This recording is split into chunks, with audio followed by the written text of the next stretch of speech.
दोस्तों, एक वृद्ध ने अपनी व्यथा बताते हुए कहा कि चलना यहाँ आसान नहीं है। अब हर कदम पर थक रहा हूं मैं, अपने है शामिल मिटाने में मुझको, आंखों में सबकी खटक रहा हूं मैं, और पैरों में छाले निशा है जवानी के, पैरों में छाले निशा है जवानी के, ये कहकर बुढ़ापा ढक रहा हूं मैं, और तानों से गला भर जाता है अब, तानों से गला भर जाता है अब, निवाले पानी में गटक रहा हूं मैं, और जागीर कम रही औलादों में शायद, बीच किस्तों उनमें बट रहा हूं मैं, और शख्सियत कभी मशहूर थी मेरी भी, आज गुमनाम भटक रहा हूं मैं। Good morning Hindustan. जी हां, नमस्कार, प्रणाम, आदाब दोस्तों, मैं आपका अपना अतुल सर आपसे मुखातिब हो चुका हूं, क्योंकि सुबह सवेरे वो समय आ चुका है कि जब अतुल सर आपसे मुखातिब हूं। दोस्तों, आज की कहानी बहुत ही ज्यादा जरूरी है आपके लिए, क्योंकि जिंदगी की एक ऐसी सच्चाई से आज आपका ताल्लुकात होने जा रहा है जिसे शायद आपने देखा ही नहीं या आपने देखना चाहा ही नहीं। दोस्तों, ये कहानी एक मैं खुद की सुनाने जा रहा हूं, इसके बाद मैं आज के मुद्दे की कहानी सुनाता हूं कि आखिर मैं कहना क्या चाहता हूं। दोस्तों, मेरी कहानी कुछ इस तरीके से है कि एक बार एक लड़का अपने पिता के साथ मेला घूमने जाता है। उसने पिता से जिद की कि नहीं पिता, मुझे मेला घूमने जाना है, तो पिता ने बच्चे की जिद मान ली और उसे मेला घुमाने ले गए। पिता का हाथ पकड़कर बच्चा मेला घूमने लगा, इतना खुश था, गुब्बारे झूले सब देख के इतना खुश था वो कि उसकी खुशी का ठिकाना नहीं, और बहुत ही खिलौने ले चुका था वो, खूब सारे झूले झूल चुका था वो, यानी वह पूर्ण रूप से इतना खुश हो चुका था कि उसकी खुशी का ठिकाना नहीं बचा था। वो पिता की उंगली पकड़ के पूरा मेला घूम रहा था। अचानक वो बाप बेटे मेला घूमते घूमते एक भीड़ में पहुंच गए, और उस भीड़ में जैसे ही वो अंदर गए, एक ऐसा भीड़ का थपेड़ा आया जहां बच्चे के हाथ से पिता की उंगली छूट गई और बच्चा अपने पिता से अलग हो गया, और उस भीड़ में बाप और बेटे दोनों एक दूसरे से अलग हो गए।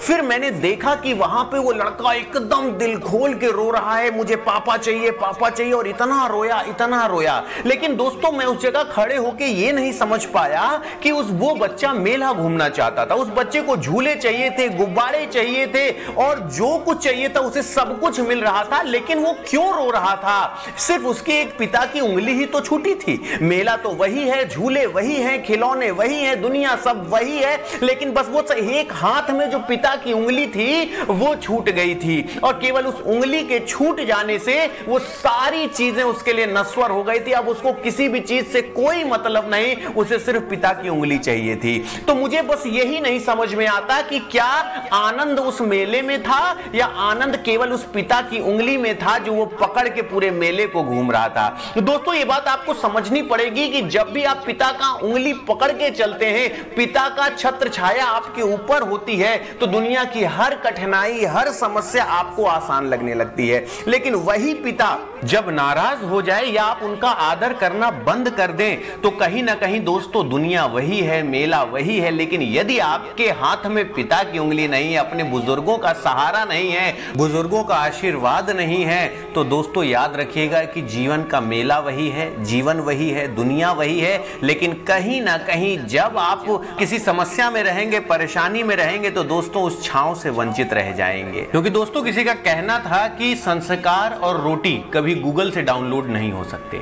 हम कितना भी बड़े हो जाएं, हम कितना भी उद्योगपति बन जाएं, हम कितने भी बड़े अरबपति बन जाएं, लेकिन रोटी हमारी भी गोल है और उस अरबपति की भी गोल है, और संस्कार जो हमारे घर में है, संस्कार उसके पास भी हैं। तो याद रखिएगा, संस्कारों का धनी बनना है तो हमें बुजुर्गों और अपने माता पिता के शरणागत होना पड़ेगा। दोस्तों, इसी तरह एक बार एक पिता ने अपने पुत्र की बहुत अच्छी तरह परवरिश की, उसे अच्छी तरीके से पढ़ाया लिखाया, वह पुत्र एक सफल इंसान बना। पिता अब बूढ़ा हो चला था। एक दिन पिता को पुत्र से मिलने की इच्छा हुई और वो पुत्र से मिलने के लिए ऑफिस में गया। वहां उसने देखा कि उसका पुत्र एक शानदार ऑफिस में अधिकारी बना हुआ बैठा है। उसके ऑफिस में सैकड़ों कर्मचारी उसके अंडर में कार्य कर रहे हैं, उसके नीचे कार्यरत हैं। ये सब देखकर पिता का सीना गर्व से फूल गया। वो चुपके से उसके चैम्बर में पीछे जाकर उसके कंधे पर हाथ रखकर खड़ा हो गया और प्यार से अपने पुत्र से पूछा, बेटा इस दुनिया का सबसे शक्तिशाली इंसान कौन है? पुत्र ने पिता को बड़े प्यार से हंसते हुए कहा, मेरे अलावा और कौन हो सकता है? पिता को इस जवाब की आशा नहीं थी। उसे विश्वास था कि उसका बेटा गर्व से कहेगा कि पिताजी, इस दुनिया के सबसे शक्तिशाली इंसान आप हैं, जिन्होंने मुझे इतना योग्य बनाया। उनकी आंखें छलछला आई। वो चैम्बर के गेट को खोलकर बाहर निकलने लगे। उन्होंने एक बार फिर मुड़कर पुनः बेटे से पूछा, एक बार फिर बताओ, इस दुनिया का सबसे शक्तिशाली इंसान कौन है? पुत्र ने इस बार कहा, पिताजी आप हैं इस दुनिया के सबसे शक्तिशाली इंसान। पिता सुनकर आश्चर्यचकित हो गए। उन्होंने कहा, अभी तो तुम अपने आप को इस दुनिया का सबसे शक्तिशाली इंसान बता रहे थे, अब तुम मुझे बता रहे हो?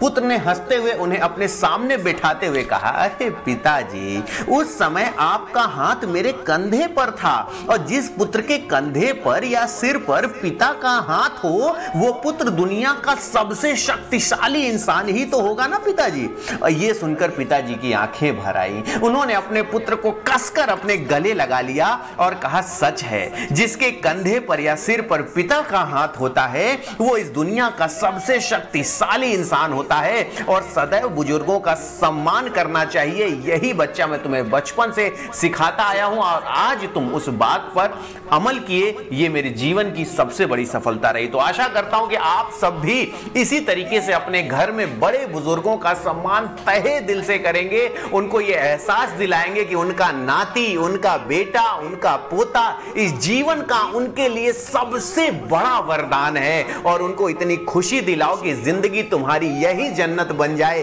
क्योंकि मरने के बाद जन्नत कहीं नहीं है दोस्तों, ये केवल एक मिथ्या है। जो स्वर्ग है, वो नरक है, वो सब इस पृथ्वी पर ही है। तो आशा करता हूं कि आप मेरी बात से सहमत होंगे। आपको आज की ये दोनों कहानी आपको बहुत पसंद आई होंगी, और आज के बाद आपके अंदर एक बहुत बड़ा परिवर्तन होगा। ये आपके घर वाले देखते ही कहने चाहिए कि मेरी औलाद अगर अतुल सर के मोटिवेशन से चेंज हो गई, तो याद रखिएगा, इस जीवन में मेरे जीवन का सबसे बड़ा धन, संपत्ति, ऐश्वर्य, शौर्य, सब कुछ यही है कि अगर मैंने आपके जीवन को बदल दिया। तो आशा करता हूं कि आज के बाद आप अपने जीवन का एक नया सवेरा लाएंगे। अपने मां बाप, अपने बूढ़े बुजुर्ग, परिवार के हर एक मुखिया, अपने से उम्र में बड़े हर व्यक्ति को सम्मान देंगे, और जीवन में एक नया कीर्तिमान स्थापित करेंगे। तो आप सभी का तहे दिल से धन्यवाद। और मुझसे जुड़ने के लिए एक बार फिर मैं बता दूं कि मोटिवेशनल गुरु अतुल सर मेरा टेलीग्राम चैनल है, वहां आप इसे ज्वाइन कर सकते हैं। मेरे सारे मोटिवेशन की लिंक्स आपको वहां मिल जाएगी, और आपके अंदर भी कुछ ऐसी कहानी, जुनून और कुछ ऐसी बातें हैं जिससे आप अपने देश, समाज, समय, साम्राज्य और इस काल को प्रगति की ओर अग्रसित कर सकते हैं। तो आप सभी का तहे दिल से स्वागत है। उस मोटिवेशनल गुरु